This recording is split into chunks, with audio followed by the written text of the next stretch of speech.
ভাই আজকে রাত 12টা থেকে 3টা পর্যন্ত সবাই যার যার ফোন আছে, যত ফোন চার্জার সবকিছু খুলে রাখবেন। কারণ আজকে সৌদি আরবে রেড অ্যালার্ট জারি করা হয়েছে ভাই, যে কোনো মুহূর্তে হয়তো আপনার এই ফোন থেকে দুর্ঘটনা ঘটতে পারে।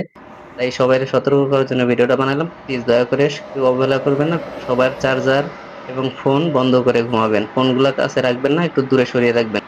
যা, মোবাইলে ফেলে দিলাম, ব্যবহার করব না, খুলে ফেললাম চার্জার। আপনি আবার খুলেন না, আপনি আমার মোবাইল ফেলে দিয়েন না। ভাই কোত্থেকে আসে এরা? এদের আমদানি টিকটকে কোথায় থেকে হচ্ছে? যখন যা আসতেছে মুখে তাই বলে দিচ্ছে। সৌদি আরবে কোনো রেড অ্যালার্ট নাই, কোনো কিচ্ছু নাই, স্বাভাবিক সৌদি আরব।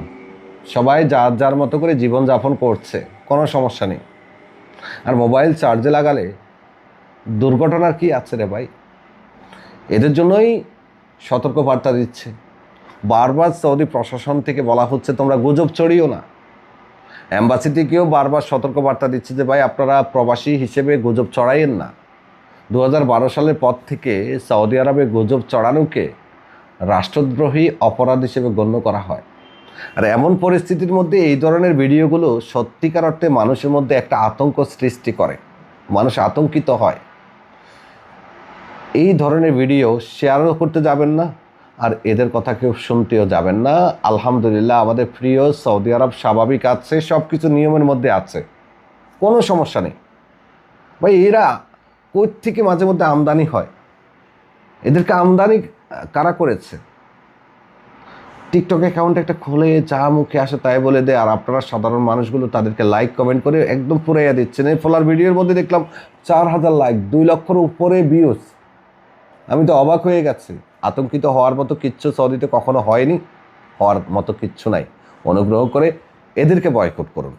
ভাই আজকে রাত 12টা থেকে 3টা পর্যন্ত সবাই যার যার ফোন আছে, যত ফোন চার্জার সবকিছু খুলে রাখবেন। কারণ আজকে সৌদি আরবে রেড অ্যালার্ট জারি করা হয়েছে ভাই, যে কোনো মুহূর্তে হয়তো আপনার এই ফোন থেকে দুর্ঘটনা ঘটতে পারে।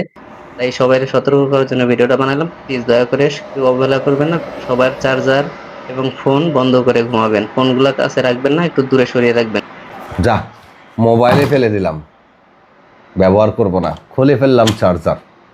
আপনি আবার খুলেন না, আপনি আমার মোবাইল ফেলে দিয়েন না। ভাই কোত্থেকে আসে এরা? এদের আমদানি টিকটকে কোথায় থেকে হচ্ছে? যখন যা আসতেছে মুখে তাই বলে দিচ্ছে। সৌদি আরবে কোনো রেড অ্যালার্ট নাই, কোনো কিচ্ছু নাই, স্বাভাবিক সৌদি আরব। সবাই যার যার মতো করে জীবনযাপন করছে, কোনো সমস্যা নেই। আর মোবাইল